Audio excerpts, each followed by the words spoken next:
ওই ইফতারটাও ছিল সেটাও তো দিয়ে দেয়া হলো, পানি দিয়ে ইফতার করলো, সারাদিন সারা রাত কিছুই খাওয়া হলো না।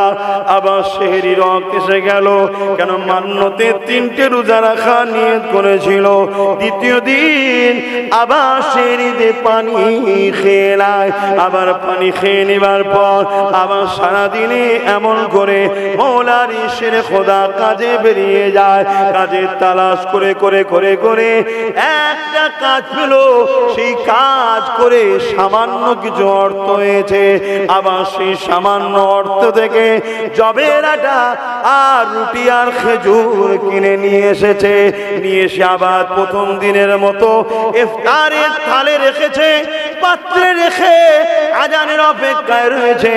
এমন সময়তে দরজার ঘরে আবার একটা আওয়াজ এসে যায়, সালাম দিয়ে বলতে লাগে, হে আলে রাসূল গণেরা, আমরা বড় ক্ষুধার্ত রয়েছে, ঘরে যদি কিছু খাবার থাকে দেন।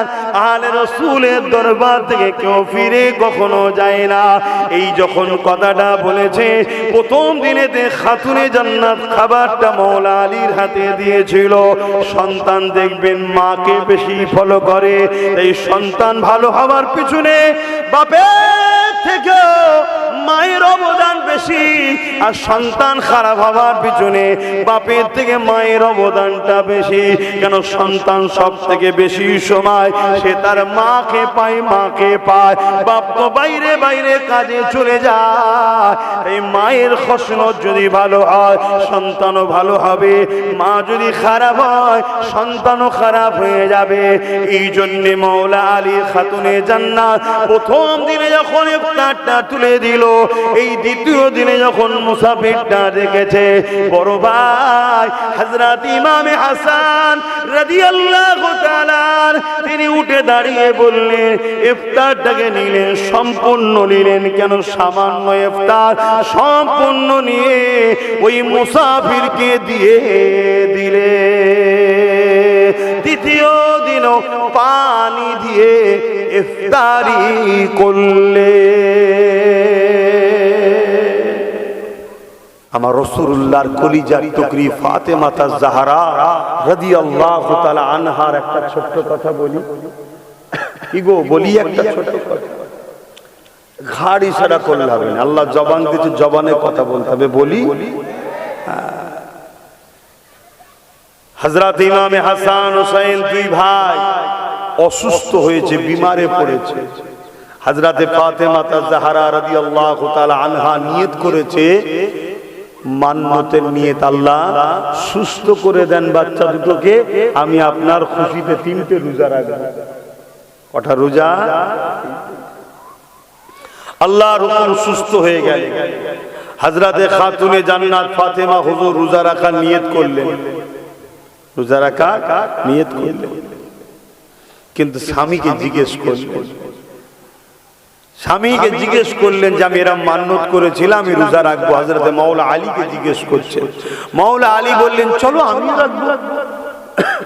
হযরত ইমাম হাসান হুসাইন ছোট ছোট দুই ভাই, তিনারা বললেন আম্মা জান আমরাও রাখবো। ঘরে একটা কাজের মানুষ ছিল ফিজ্জা জিনার নাম, তিনি বললেন আমিও রাখবো। কজন হয়ে গেল? 5 জন রোজা রাখবে।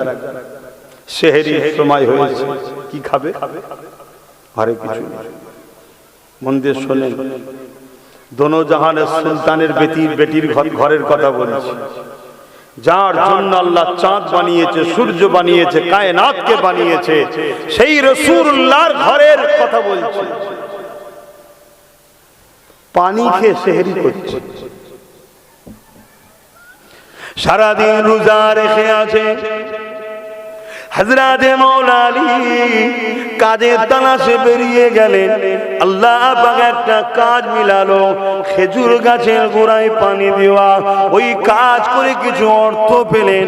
ওই অর্থ থেকে এত সামান্য পয়সা, কয়েকটা জবের আটার রুটি আর কয়েকটা খাজুর কিনে নিয়ে এসেছে। যে কোনো ইফতারির জন্য সাজানো হয়েছে, রাখা রয়েছে, ঠিক আজানের অপেক্ষায় রয়েছে। এমন সময় দরজার করে একটা আওয়াজ, আমার আম্মা জানে ভাইরা মন দিয়ে শোনেন, মন দিয়ে শোনে। দরজার ঘরে একটা আওয়াজ, সালাম আসতে লেগেছে। আলে রাসূলরা সালাম নেবে, ঘরের ভেতর থেকে সালামের জবাব এসে যায়। ওই সময় বাইরে মুসাফির বলতে লেগেছে, আমি কয়েকদিন ক্ষুধার্ত রয়েছি, আমাকে বড় খিদা লেগেছে। আলে রাসূলরা আপনাদের দরবারে কখনো কেউ ফিরে যাবে না, কেননা আপনারা বড় দয়ালু, দয়ালু ঘরের সন্তান। আমাকে কিছু খেতে দেন, আমাকে কিছু দেন। হযরত খাতুনে জান্নাত দেখেন ইফতারটা এত সামান্য, এইটা থেকে যদি অর্ধেক আমরা রাখি, অর্ধেক যদি মুসাফির মানুষটাকে দিই, না জানি তার পেটটাই তো ভরবে না। এই জন্য খাতুনে জান্নাত পুরো ইফতারটাকে নিয়ে স্বামী মওলা আলী শের খোদার হাতে দিয়ে দিল, যার ওই মুসাফিরটাকে দিয়ে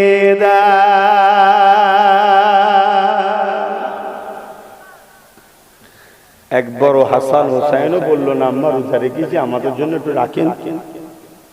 স্বামীও বলল না, আমি আপনি নাই বড় মানুষ, এই বাচ্চা দুটোর জন্য একটু রাখো। সম্পূর্ণটা দিয়ে দিল গরিব মুসাফিরকে।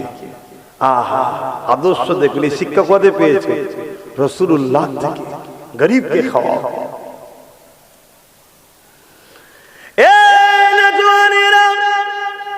সারা রাত আর কিছু খাওয়া হলো না, কেননা কিছুই তো নাই। ওই ইফতারটাও ছিল, সেটাও তো দিয়ে দেয়া হলো।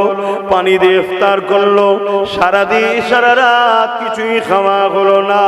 আবার সেহরি রক্ত এসে গেল, কেন মান্যতে 3টে রোজা রাখা নিয়ত করেছিল। দ্বিতীয় দিন আবার সেহরিতে পানি খেয়ে নেয়। আবার পানি খেয়ে নেবার পর আবার সারাদিনে এমন করে মওলার শের খোদা কাজে বেরিয়ে যায়।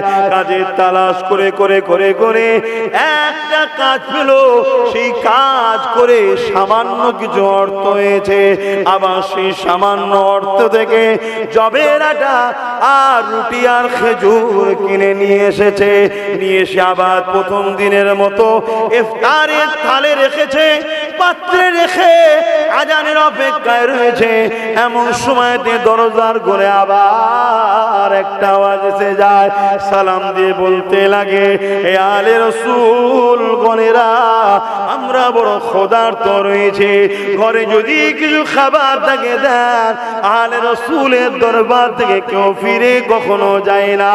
এই যখন কথাটা বলেছে, প্রথম দিনেতে খাতুনে জান্নাত খাবারটা মওলা আলীর হাতে দিয়েছিল।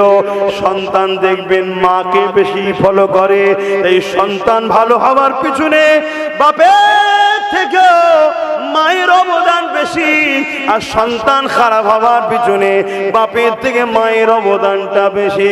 কেন সন্তান সব থেকে বেশি সময় সে তার মাকে পায়, মাকে পায়। বাপ তো বাইরে বাইরে কাজে চলে যায়। এই মায়ের খসনত যদি ভালো হয়, সন্তানও ভালো হবে। মা যদি খারাপ হয়, সন্তানও খারাপ হয়ে যাবে। এই জন্যে মওলা আলী খাতুনে জান্নাত প্রথম দিনে যখন ইফতারটা তুলে দিল, এই দ্বিতীয় দিনে যখন মুসাফিরটা দেখেছে, বড় ভাই হযরত ইমামে হাসান রাদিয়াল্লাহু তাআলা তিনি উঠে দাঁড়িয়ে বললেন, ইফতারটাকে নিলেন, সম্পূর্ণ নিলেন। কেন সামান্য ইফতার সম্পূর্ণ নিয়ে ওই মুসাফিরকে দিয়ে দিলে। দ্বিতীয় দিনও পানি দিয়ে ইফতারি করলে।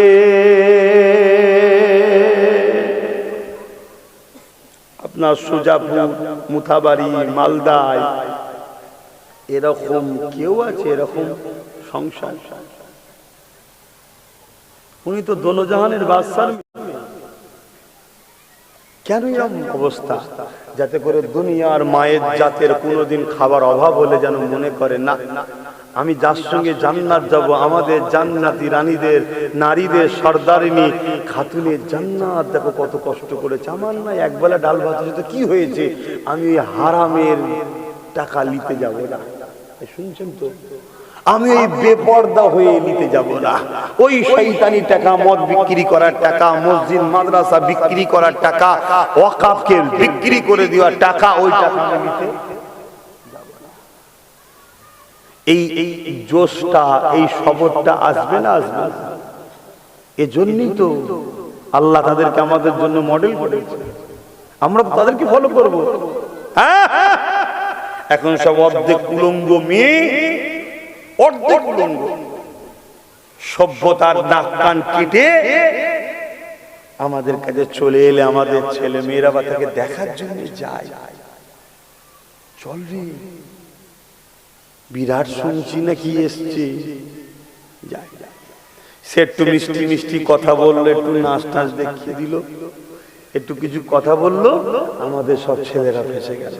আরে বাবা দেখেছিস, এইটা কি সাথ দিতে হবে, বুঝলি? শুনছেন না? শুনছেন? হচ্ছে না, সব শয়তানদের প্ল্যান পরিকল্পনা আমার জাতিকে ধ্বংস করা। আর সে শয়তান টুক করে যে বিষ উগলে দিয়ে শুট করে পালাবে, বাকি সব সমস্যা বুঝা আপনাদের মাথায় লাভ ঠেলা সামলায়। একটু বুঝে বুঝে পা ফেলতে হবে, না হয় কিন্তু আখরি যাবে না। আল্লাহ নবী বলেছে, হাতের তালুতে আগুন রাখার থেকেও ঈমান বাঁচানো বড় কষ্টকর। এখন এটা সেই সময়। তাহলে দুটো রোজা রাখলো, সেহরিতেও পানি, ইফতারও, সারা দিন সারা রাত অন্য কিছু খাওয়া। বাপেরা নওজোয়ানেরা 3 দিনের দিনে আবার সেহরিতে পানি খেয়েছেন আর রোজা রেখেছে। মৌলা আলী বেরোলো, 3 দিনের দিন আর শরীর চলছে না, বড় কষ্ট করে কিছু কাজ করে সামান্য কিছু অর্থ পেয়েছে। ওই অর্থ দিয়ে আগে 2 দিনের নাই জবের আটা ও খেজুর কিনে নিয়ে ঘরে এসেছে।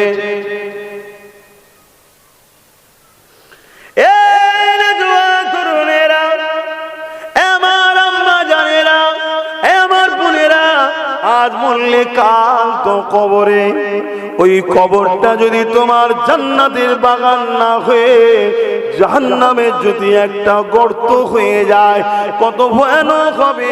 তাই মায়ের জাত আপনারা একটু সাবধানে চলেন। সামান্য ভিক্ষা নিতে গিয়ে নিজেকে ইসলাম থেকে দূরে সরিয়ে দেবেন না। সামান্য ভিক্ষা নিতে গিয়ে ইসলাম বিরোধীদের ঘরে সাপোর্ট করে ফেলবেন না। সামান্য একটু ভিক্ষা নিতে গিয়ে আপনার বাচ্চার শিক্ষা, চাকরির ভবিষ্যৎকে ধ্বংস করে দেবেন না। আমার মায়ের জাতেরা, 3 দিনের দিনে খাতুনে জান্নাতের স্বামী হযরতে মাওলা আলী এমন করে কাজ করে খেটে ওই সামান্য কিছু জবের আটা, রুটি আর খাজুর নিয়ে এসে ইফতারের জন্য আগে 2 দিনের নাই বসেছে। আবার দরজার করে আবার সালাম দিয়ে বলতে লেগেছে, আলে রাসূল, এই খাতুনে জান্নাত, এই নবীর কলিজার টুকরি, আজ আমি বড় ক্ষুধার্ত, আমাকে কিছু খেতে দেন। হযরতে খাতুনে জান্নাত প্রথম দিনে দিয়েছে, দ্বিতীয় দিনে মায়ের দেখাতে বড় ভাই মাওলা আলীর বড় সাহেবজাদা ইমামে হাসান পাক দিয়েছে।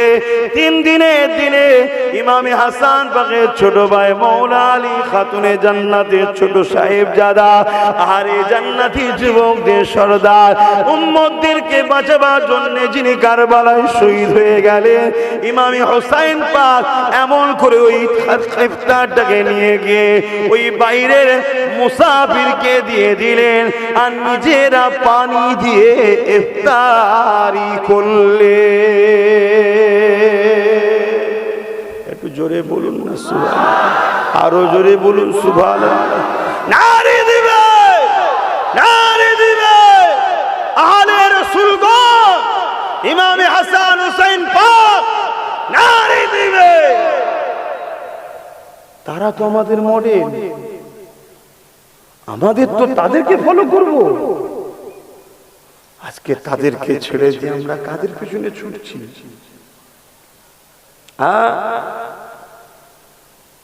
আজ আমরা তাদেরকে ছেড়ে দিয়ে নিজেরা নিজেদের দুশ্মন হয়ে গেলাম। কিন্তু মনে রেখে দিও, আল্লাহ ছাড় দেয় ছেড়ে। আল্লাহ আবু জেহেলকে ছাড় দিয়েছিল, ছেড়ে দিয়েছে নাকি? আল্লাহ ফেরাউনকে ছাড় দিয়েছিল, ছেড়ে দিয়েছে? আল্লাহ এজিদকে ছাড় দিয়েছিল, ছেড়ে দিয়েছে নাকি? এই যে এজিদ নাম শুনেছেন তো? এজিদটা কে? এজিদটা কি? একটা ভালো ঘরের ছেলে। এজিদের বাপ ছিলেন একজন সাহাবী, কাতিবে ওহী, ওহী লিখেছেন, ভালো ঘরের ছেলে। কিন্তু ভালো ঘরের ছেলে হলেই যে ভালো না হলেও তাকে নিয়ে নাচতে হবে এমনটা ইসলাম শরীয়তের নিয়ম নয়। কথা মাথায় ঢুকছে? লোভে পড়ে গেল, সাম্রাজ্যের লোভে, গদির লোভে, তাকতের লোভে, নেতা হব, রাজা হব, জনগণকে শোষণ করব, জনগণের খুনকে চুষব, জনগণের নারীদের উপর অত্যাচার করব। আরে এজিদ তো তাকে বলা হয় যে ছিল সমাজ বিরোধী, জালিম, স্বৈরাচারী, সারাবি, নারীদের উপরে অত্যাচার করা, প্রজাদের উপরে অত্যাচার করা, মিথ্যুক, সমাজ বিরোধী, নবীর দ্বীনের দুশমন যে সে ছিল এজিদ। তা আজকে যদি এই খসলত কোন নেতার সঙ্গে মেলে, সে কি আজকের এজিদ নয়?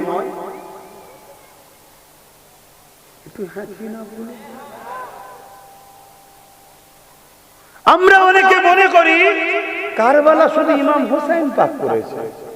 না, ইমামে হোসেন পাক কারবালা শুরু করেছে হক আর না হকের লড়াই।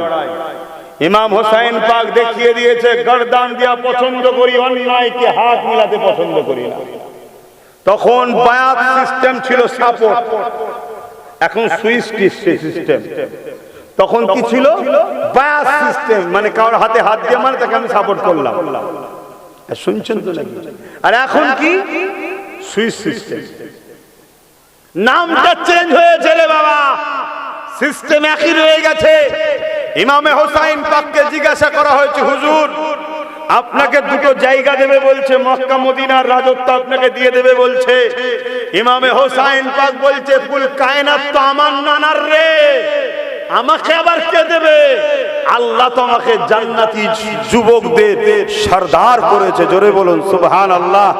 এই দুনিয়ার রাজত্বের জন্য হোসেনের বিরোধী করছে না, আমি এজিদের বিরোধী করছে। এজন্য এজিদ ছিল জালিম, আমার আল্লাহ জালিমের বিরুদ্ধে। এজিদ ছিল স্বৈরাচারী, আমার আল্লাহ স্বৈরাচারীর বিরুদ্ধে। এজিদ সারাবি, আমার আল্লাহ সারাবিদের অপছন্দ করে। এজিদ চরিত্রহীন, আমার আল্লাহ চরিত্রহীনদের অপছন্দ করে। এজিদ খুনি, আমার আল্লাহ খুনিদের অপছন্দ করে। এজিদ প্রজাদের অত্যাচার করে, আমার আল্লাহ এদেরকে অপছন্দ করে। আমি হোসেন গদির লোভের বিরোধী করছি না। এজিদ যদি তওবা করে ভালো হয়ে যায়, এজিদকে সাপোর্ট করতে আমার অসুবিধা নাই।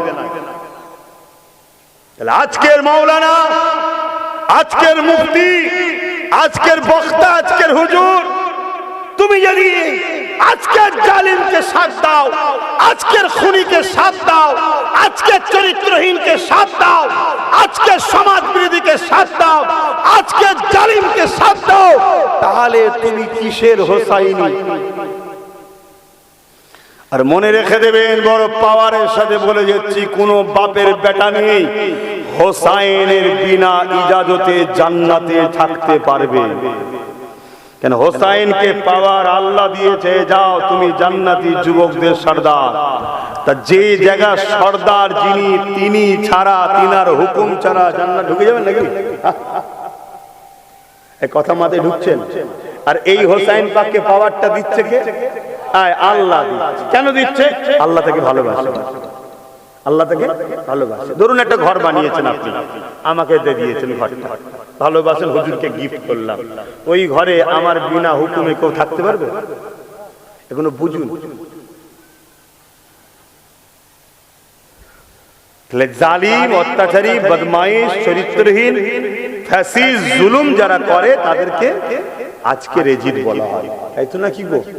তাহলে আজকের এজিদদের যারা সাথ দেবে, তাহলে সেই দিন যারা এরা যদি সেই দিন থাকতো, এরাও সেই দিনের এজিদের সাথে থাকতো না থাকতো? আমার কথা বুঝতেন তো না? আমি এখানে একটা খুব সুন্দর তথ্য আপনাদেরকে জানাচ্ছি, মন দিয়ে শুনবেন। অনেক সময় প্যান্ট শার্ট পরা দাঁড়িয়ে থাকা ছেলেকে দেখে না অনেকে টিটকিরি মারে, তুচ্ছ তাচ্ছিল্য করে। কিন্তু মনে রাখবেন, কোন ছেলের মুখে দাড়ি নাই, ও নবী পাকের একটা সুন্নত রাখতে পারে না। কালকে দোয়া করি আল্লাহকে পরিবর্তন করুক, হিদায়াত হবে। কিন্তু এজিদের দলে 13,000 হাফেজ আলেম মুফতি ছিল, হোসাইন পাককে শহীদ করে বলে তরোয়ার নিয়ে বেরিয়েছিল। শুনছেন কেন? কিছু পয়সা পাবে, কিছু পদ পাবে, এই সব লোভে পড়ে 13,000 আলেম হাফেজ মুফতি এজিদের পক্ষে হোসাইনের বিরুদ্ধে নেমেছিল। আজকের মোল্লা মৌলী সাহেবরা আজকের এজিদদের পক্ষে মসজিদ মাদ্রাসা ওয়াকাফের বিরুদ্ধে, এতে আশ্চর্য হওয়ার তো কিছু নেই। এই আশ্চর্য হচ্ছেন নাকি? আর না ভাবছেন মৌলী সাহেব মানুষ, ওইটা ঠিক আছে, হ্যাঁ, ও হাজি সাহেব মানুষ ঠিক আছে। আরে 7,000 আলেম ছিল, 3,000 মুফতি ছিল, 3,000 হাফেজ ছিল, তরোয়াল নিয়ে এসছে এজিদের দলে হোসাইন পাককে শহীদ করে বলে। তাহলে আজকে আছে না না? কথা বলেন, আছে না না? একটু হুঁশ করে চলো, খুব সাবধান। আল্লাহকে ভয় করুন, নবীকে ভালোবাসুন, বুঝে বুঝে পাপ ফেলবেন। খোদার দোকে খানা দিওয়া। আল্লাহ নবীর কাছে এক অমুসলিম চলে আসলো। আল্লাহ নবীকে জিজ্ঞাসা করতে লাগলো, হে আব্দুল্লাহর বেটা মুহাম্মদ সাল্লাল্লাহু আলাইহি ওয়াসাল্লাম, আপনি যে ইসলামের প্রচার করছেন, আপনার ইসলামে বলুন তো দেখি সব থেকে উত্তম ভালো কাজ কোনটা? সব থেকে উত্তম ভালো কাজ কোনটা? মন দিয়ে শোনো, আল্লাহ নবী কি বলেছে, ইসলামের সব থেকে উত্তম ভালো কাজ কোনটা? তার উত্তরে রাসূলুল্লাহ কি জানিয়েছে? আল্লাহ নবী জানালেন, গরীব ক্ষুধার্তকে খানা খাওয়ানো। আরো জোরে বলুন সুবহান। আমরা ভাবি হ্যাঁ নামাজ পড়তে হবে, কিন্তু নামাজ নিয়ে যে হুড়োহুড়ি করি, তার 1% গরিব ক্ষুধার্তকে খানা খাওয়াবার জন্য আমরা ভাবি। বলুন হ্যাঁ কি না বলবেন? এই জন্যই তো মার খেচ্ছি আমরা, আল্লাহ নারাজ আমাদের উপরে।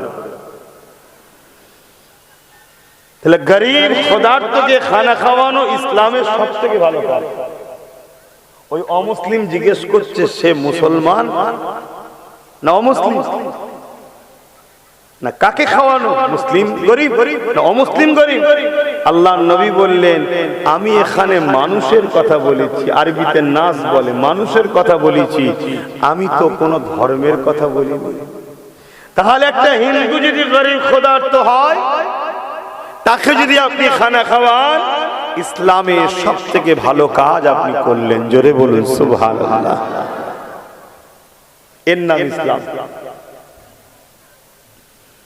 ভাইরা, নওজোয়ান তরুণেরা, আমার আম্মা জানেরা, এ মালদা জেলার মানুষেরা, এ আমার সিরাজাকি হুজুরের এলাকা মানুষেরা, ও মোজাদ্দেদ জামান দাদা পীরের সিলসিলা অনুসারী অনুগামীরা, মনে রেখে দেন, আল্লাহ নবী নবী দয়া নবী যে দিন আমাদের কাছে দিয়ে গেছে, ওই দিন শুধু নামাজ দিয়েছে তা নয়, ওই দিনে শুধু রোজা দিয়েছে শুধু তা নয়, ওই দিনে শুধু হজ দিয়েছে শুধু তা নয়। মনে রাখবেন, আমার রাসূলুল্লাহ মিরাজ থেকে নামাজ রোজা এনেছে। তার আগে রাসূলুল্লাহ কি করেছে? নবী আমার মিরাজে গেছে, 621-তে মিরাজে গেছে, অর্থাৎ নবুয়ত ঘোষণার 11 বছর পর আল্লাহ নবী মিরাজে গেছে। তাহলে 11টা বছর ধরে আল্লাহ নবী কি করেছে?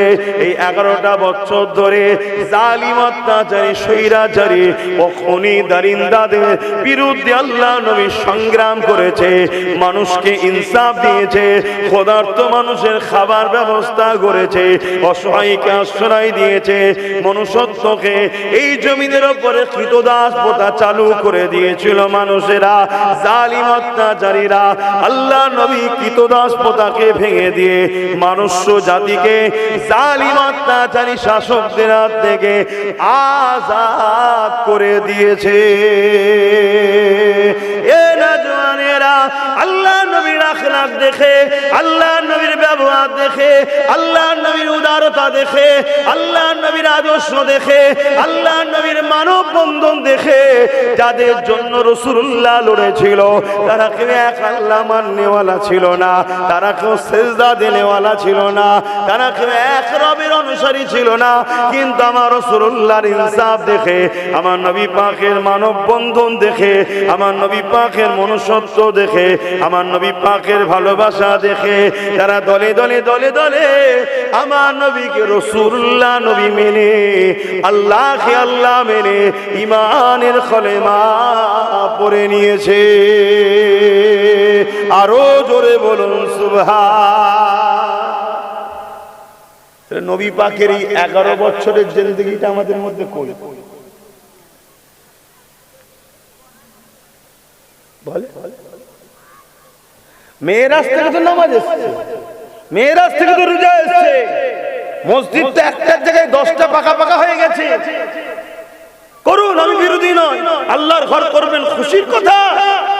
কিন্তু ইসলামে শুধু মসজিদই আছে, নামাজে জানেন।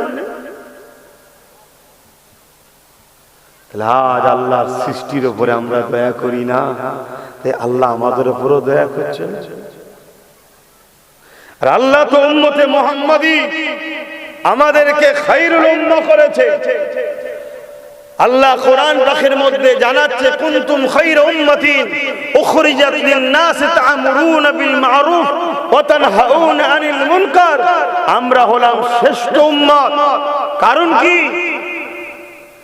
আমাদের কাজ হলো তা'মুরুনা বিল মা'রুফ ওয়া তানহাউনা আনিল মুনকার, ন্যায়কে প্রতিষ্ঠিত করা, অন্যায়কে মিটিয়ে দেওয়া।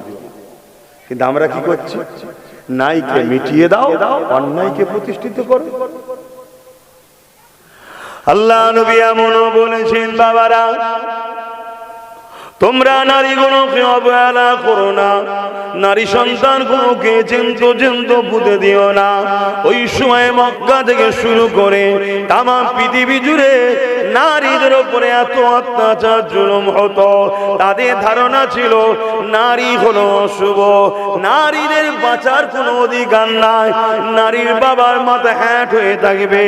এই জন্য কন্যা সন্তান হলে তাদের বাপেরা জ্যান্ত তাদেরকে পুঁতে দিত।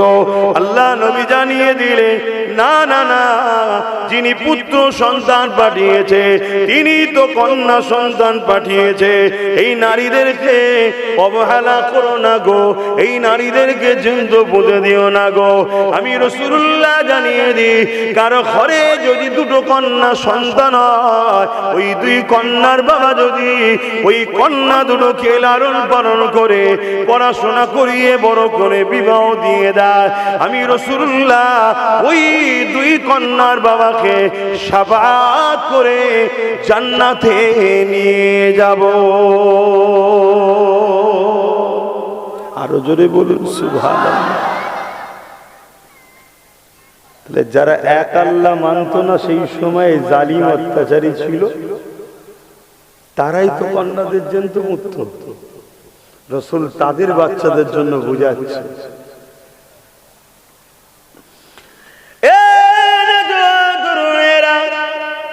আল্লাহ নবীর এই কথা শুনে এক ব্যক্তি আল্লাহ রাসূলকে বললেন, ইয়া রাসূলুল্লাহ, হাবিবাল্লাহ, আমার তো একটাই মাত্র কন্যা সন্তান, তাহলে আমি কি সুপারিশ পাবো না?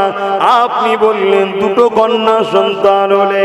ইয়া রাসূলুল্লাহ, হাবিবাল্লাহ, আমার তো একটি মাত্র কন্যা সন্তান, আমি কি তাহলে সুপারিশ পাবো না?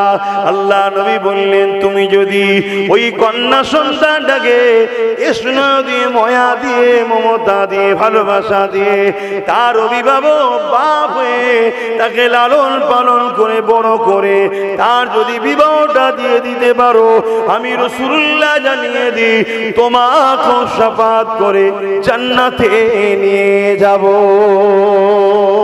আরো জোরে বলুন সুবহান। আর আজকে নারীদের অবস্থা কি বলুন? প্রতিদিন পেপার খুলে রেপ হচ্ছে, খুন হচ্ছে, কিডন্যাপ হচ্ছে, গায়েব হয়ে যাচ্ছে, হচ্ছে না? কারণ কি? আমাদের দোষ। শুনছেন? আল্লাহ ছেড়ে দেবে মনে হচ্ছে আমাদের ঘরে। দুনিয়াতেও বেউজ্জুদিত হচ্ছি, আখেরাতে ভাবছেন নাকি আপনার ভালো ক্লিয়ার আছে রাস্তা? আপনি কাজ করেছেন? আপনি বলবেন আল্লাহ গরিবের হয়ে, এতিমের হয়ে, বিধবার হয়ে, অসহায়ের হয়ে কথা বললে অসুবিধা আছে। আল্লাহ নবী আরো বললেন, বাবারা শুনে রেখে দাও, কারো ঘরে যদি একটা, দুটো, তিনটে পর পর কন্যা সন্তান হয়, আমার আম্মা জানেরা, আমার বোনেরা, মন দিয়ে শোনেন আপনার বেটার কথা, আপনাদের ভাইয়ের কথা কি বলে যাচ্ছে, মায়ের জাত মন দিয়ে শোনেন। আর নিজেদের অস্তিত্ব নিজেরাই বিলীন করে দিতে চলেছে। এখনো সময় আছে, তওবা করেন, ইস্তেগফার করেন, পরিবর্তন হয়ে যান। আল্লাহ নবী জানিয়ে দিলেন, কোন ঘরে যদি পর পর তিনটে কন্যা সন্তান হয়, আমি রাসূলুল্লাহ জানিয়ে দিলাম, ওই তিন কন্যার বাবা যদি এই তিন কন্যাকে লালন পালন করে স্নেহ মমতা দিয়ে তাকে বিবাহ শাদী দিয়ে দেয়, আল্লাহ নবী দুটো আগুন তুলে দেখিয়েছে, যেমন পাশাপাশি রয়েছে ওই তিন কন্যার বাবা আর আমি রাসূলুল্লাহ আল্লাহ পাকের জান্নাতে পাশাপাশি থাকিব। আরো জোরে বলুন সুবহান। কন্যা গজব না রহমত? একটু মুখ খুলে বলবেন না? আরে আপনার মাটাও তো কন্যা, কন্যা সন্তান, একটু বলুন না, কন্যা রহমত না গজব? আজকে সেই কন্যাদের উপরে, যা নারী জাতির উপরে জুলুম হচ্ছে না?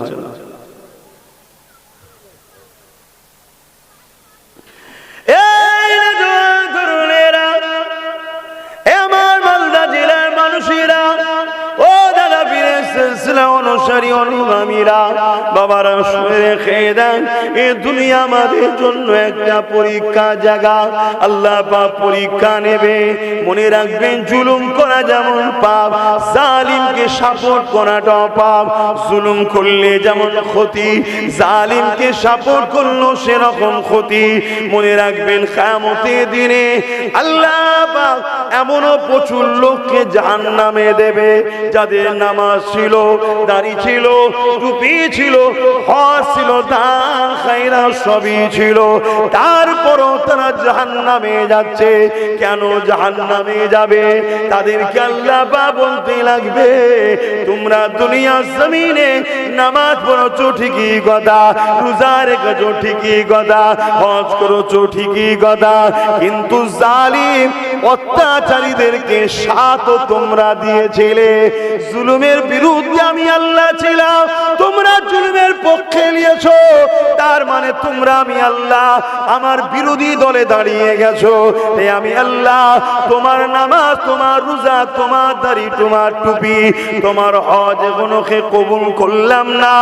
যাও যাও, জালিমদের সঙ্গে জাহান্নামে চলে যাও।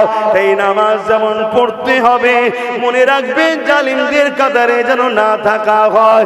রোজা যেমন রাখতে হবে, জালিমদের সঙ্গে যেন দল করা না হয়।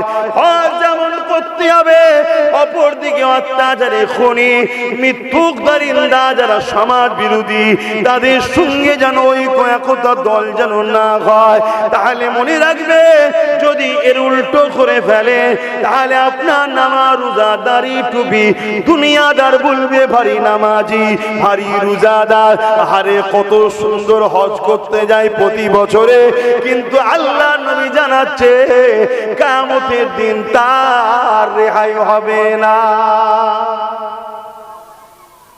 শুনছেন? আমরা বিশ্বাসী তো নাকি? কবর আছে, জান্নাত আছে, আখিরাত বলে আছে, নবীর হাদিস সত্য, বিশ্বাসী তো? তাহলে ভয় করতে হবে না। আমাদের যুব সমাজ খুব ভাল লাগছে, এ যৌবন চিরস্থায়ী নয়, কাল অন্ধকার হয়ে যাবে চোখের সামনে, কাউকে পাবে না। শুনতে লাগে ময়দানে মাসর, আমার আম্মা জানেরা, শুনতে লাগে ময়দানে মাশর কত ভয়ানক জায়গা জানে। মায়েরা, মায়ের জাত আপনারা মন দিয়ে শোনে, সামান্য ভিক্ষা ইসলাম দ্রোহী সমাজ বিরোধীদের সঙ্গে সাথ দেবেন না। ভয়ানক জায়গা ময়দানে মাশর। খেতে না পারেন রোজা রাখুন, রোজা রোজা। আল্লাহ যদি আপনাকে না খাইয়ে পরীক্ষা নেয়, আপনি খুশি নয় যে আমার মালিক আমাকে সুখিয়ে রেখেছে, আমার স্রষ্টা আমাকে সুখিয়ে রেখে পরীক্ষা নিচ্ছে। কে আমি, কে আপনি? আসেন একটু সালাম দিয়ে নি। ইয়া নবী, মাস্টার সাহেব নগদ দিচ্ছে, লিখে রাখুন নগদের কথা।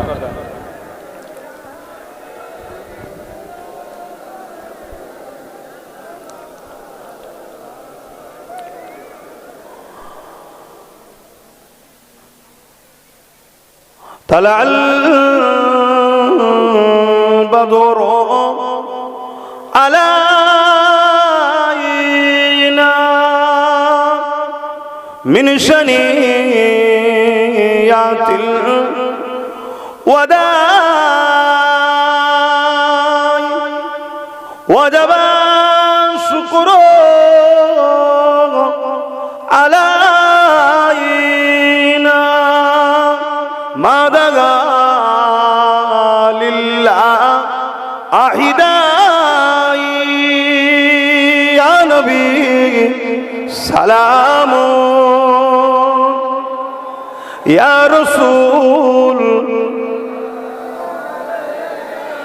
يا حبيب سلام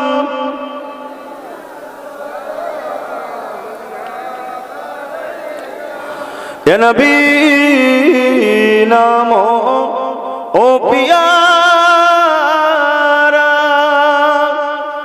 या रसूल नामो ओ प्यारा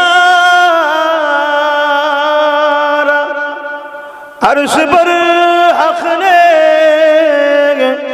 पुकारा सच पैगंबर हमारा या नबी सलाम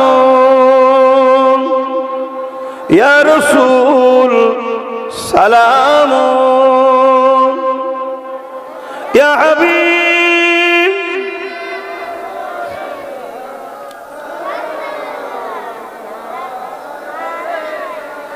जिब्राइल दिले एज খুলে দাও আসমানের দুয়ার এসেছে নবী ঈদের সরদার করিতে আল্লাহ আরো দিদার ইয়া নবী সালাম ইয়া রাসূল সালাম ইয়া হাবিব